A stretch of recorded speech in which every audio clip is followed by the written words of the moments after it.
7 నెలల కిందట మేనిఫెస్టో అని చెప్పిన దానికి దిక్కు తెలియదు. ఇంకా 2047 అంట. 2047 అంటే ఈయన వయసు ఎంత?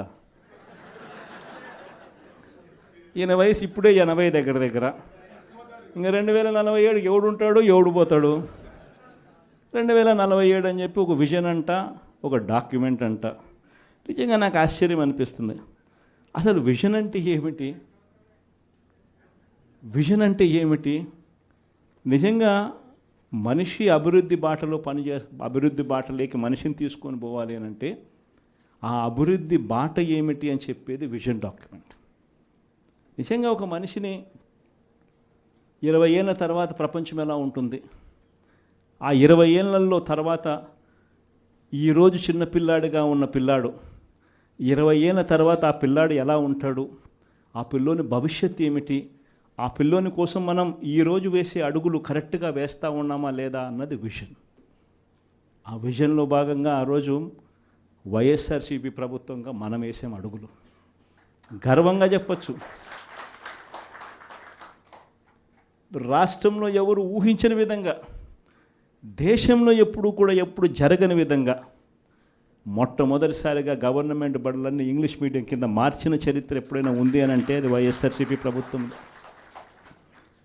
మొట్టమొదటిసారిగా గవర్నమెంట్ బడులలో ఇంతకుముందు ఎప్పుడు ఊహకు కూడా అద్దేటివి కాదు. ఎవరైనా ఎవరి దగ్గరికైనా వచ్చి గవర్నమెంట్ బడులు ప్రైవేట్ బడులతో ఎప్పుడూ పోటీ పడలేవు అనే మాటలు మనం అంతా వింటూ ఉంటాం. మొట్టమొదటిసారిగా ప్రైవేటు బడులు గవర్నమెంట్ బడులతో పోటీ పడే పరిస్థితి ఎప్పుడైనా వచ్చింది అని అంటే అది ఒక్క వైఎస్ఆర్సీపీ ప్రభుత్వ హయాంలో మాత్రమే.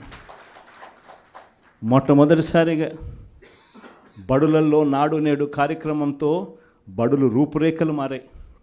మొట్టమొదటిసారిగా 6వ తరగతి నుంచి ప్రతి క్లాస్ రూమ్లోనూ ఇంటరాక్టివ్ ఫ్లాట్ ప్యానల్స్తో డిజిటల్ బోధన ఎప్పుడైనా మొదలైంది అంటే అది వైఎస్ఆర్సీపీ హయాంలోనే మొదలైంది. మొట్టమొదటిసారిగా 3వ తరగతి పిల్లలకు టోఫుల్ ఒక పీరియడ్గా చేర్చి ఇంగ్లీష్లో వాళ్ళందరినీ కూడా ప్రావీణ్యత పెంచే విధంగా అడుగులు పడ్డాయి అని అంటే అది వైఎస్ఆర్సీపీ ప్రభుత్వ హయాంలో. మొట్టమొదటిసారిగా గవర్నమెంట్ బడులన్నీ ఇంగ్లీష్ మీడియం చేయడమే కాకుండా సిబిఎస్ఈతోనే ఆపకుండా సిబిఎస్ఈ దాకా కూడా ప్రయాణం జరిగింది మన హయాంలోనే. సిబిఎస్ఈ నుంచి ఏకంగా ఐబీ దాకా ప్రయాణం జరిగేది కూడా మన హయాంలోనే జరిగేట్టుగా చర్యలు తీసుకున్నాం. మొట్టమొదటిసారిగా 8వ తరగతికి పిల్లాడు వచ్చేసరికి పిల్లాడి చేతిలో ట్యాబులు. మొట్టమొదటిసారిగా గవర్నమెంట్ బడులలో పోయే పిల్లలకు రోజుకొక మెనూతో గోరుముద్ద. ఇవన్నీ మనం అడుగులు వేసినప్పుడు ఈ పిల్లాడు ఈ 10th క్లాస్కి వచ్చేసరికి అనర్గళంగా ఇంగ్లీష్లో మాట్లాడే పరిస్థితి. అది విజన్ అంటే. హైయర్ ఎడ్యుకేషన్లో ఎప్పుడు చూడని విధానం, ఊహకు కూడా ఎవరికి అందల.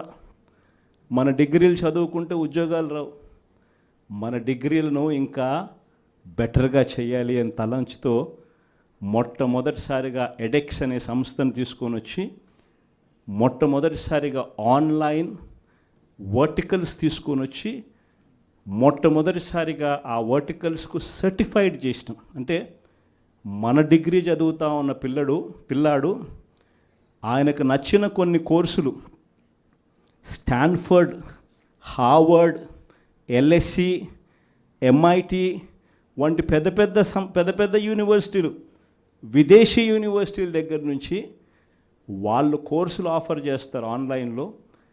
మన పిల్లలు ఆ కోర్సులు ఇక్కడ తీసుకొని ఆ ఎగ్జామ్ రాస్తాడు. రాసిన ఆ ఎగ్జామ్కు ఆ యూనివర్సిటీ సర్టిఫికెట్ ఇస్తుంది. ఆ సర్టిఫికెట్ మన కరికులంలో భాగమవుతుంది. మన డిగ్రీ తీసుకున్న పిల్లోడు బయటకు వచ్చేసరికి ఆ పిల్లానికి 4-5 రకాల కోర్సుల్లో ఒక ఆక్స్ఫర్డ్ సర్టిఫికెట్, ఒక ఎల్ఎస్సి సర్టిఫికెట్, ఒక ఎంఐటి సర్టిఫికెట్, ఒక స్టాన్ఫర్డ్ సర్టిఫికెట్తో పాటు తన డిగ్రీ తన చేతికి వస్తుంది. అంటే రిస్క్ మేనేజ్మెంట్ కోర్సు ఎల్ఎస్సి ఇస్తుంది సర్టిఫికెట్, డేటా అనలిటిక్స్ కోర్సు ఒక స్టాన్ఫోర్డ్ ఇస్తుంది సర్టిఫికెట్. అసెట్ మేనేజ్మెంట్ కోర్సు ఒక ఎల్బిఎస్ ఇస్తుంది సర్టిఫికెట్. ఇలాంటి సర్టిఫికెట్లతో పిల్లాడు బయటకు వచ్చి తన డిగ్రీ పొంది తన అప్లికేషన్ పెట్టుకుంటే ఎలాంటి ఉద్యోగాలు వస్తాయి అన్నది ఆలోచన చేసి ఆ పిల్లలకు విద్యా దీవెన, వసతి దీవెనతో సహా ఇవన్నీ ఏర్పాటు చేయడం అన్నది విజన్ అంటారు. వైద్యం కోసం ఏ పేదవాడు అప్పుల పాలయ్యే పరిస్థితి రాకూడదని, చదువులు వైద్యం ఈ రెండే మనిషిని అప్పుల పాలు చేసే పరిస్థితిలోకి నెట్టేస్తుందని, ఆ పరిస్థితి ఎప్పుడు రాకుండా చెయ్యాలి అని చెప్పి తాపత్రయపడి ఆరోగ్యశ్రీ పరిధిని ఏకంగా 3,300 ప్రొసీజర్లకు తీసుకొని పోయి ఏకంగా 25 లక్షల దాకా ప్రతి పేదవాడికి ఉచితంగా ఆరోగ్యశ్రీ అందేట్టుగా చేసి ప్రతి గవర్నమెంట్ హాస్పిటల్లోనూ నాడు నేడు పనులతో ఆ హాస్పిటల్ రూపురేఖలన్నీ మార్చి ప్రతి గవర్నమెంట్ హాస్పిటల్లోనూ 0 వేకెన్సీ పాలసీ తీసుకొని వచ్చి జాతీయంగా చూస్తే స్పెషలిస్ట్ డాక్టర్ల కొరత 61%, 61% ఉంటే మన రాష్ట్రానికి వచ్చేసరికి స్పెషలిస్ట్ డాక్టర్ల కొరత మన రాష్ట్రంలో కేవలం 4% లోపే. 0 వేకెన్సీ పాలసీ తీసుకొని వచ్చి ప్రతి హాస్పిటల్లోనూ డాక్టర్లు ఉండేట్టుగా చేసి ప్రతి హాస్పిటల్లోనూ WHO GMP ప్రమాణాలు కలిగిన మందులు మాత్రమే అవైలబుల్గా ఉండేట్టుగా చేసి గ్రామ స్థాయిలోకి విలేజ్ క్లినిక్లు తీసుకొని పోయి గ్రామ స్థాయిలోనే ఫ్యామిలీ డాక్టర్లను తీసుకొని వచ్చి గ్రామ స్థాయిలోనే ప్రతి 6 నెలలకు ఒకసారి ఆరోగ్య సురక్ష కార్యక్రమం చేసి ప్రివెంటివ్ కేర్ అంటే క్యూరేటివ్ కేర్ అంటే క్యూరేటివ్ కేర్ అంటే రోగం వచ్చిన తర్వాత వైద్యం. ప్రివెంటివ్ కేర్ అంటే మనిషికి మొదటి దశలోనే అంటే ఆ షుగర్ సరిగ్గా హ్యాండిల్ చేయకపోతే ఆ షుగర్ వల్ల కిడ్నీ సమస్యలు, మనిషికి బీపీ, ఆ బీపీని సరిగ్గా హ్యాండిల్ చేయకపోతే గుండెపోటు, అటువంటివన్నీ ఇనీషియల్ స్టేజెస్లోనే గ్రామ స్థాయిలోనే మనిషికి రాకుండా చేసే గొప్ప అడుగులు పడడం ఎప్పుడు జరిగాయనంటే వైఎస్ఆర్సీపీ హయాంలో.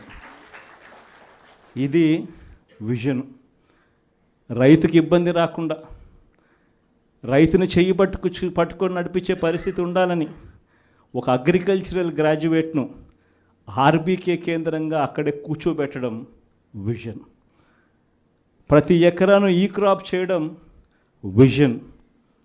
ప్రతి ఎకరా ఈ క్రాప్ చేయడమే కాకుండా ప్రతి ఎకరాకు రైతుకు తోడుగా ఉంటూ ఆ రైతు ఇన్సూరెన్స్ చేసుకోకపోయినా ఆటోమేటిక్గా రైతుకు విపత్తు వచ్చినప్పుడు ఇన్సూరెన్స్ అనేది ఆటోమేటిక్గా రైతుకు వచ్చేట్టుగా ఉచిత పంటల బీమా తీసుకొని రావడం ఒక విజన్.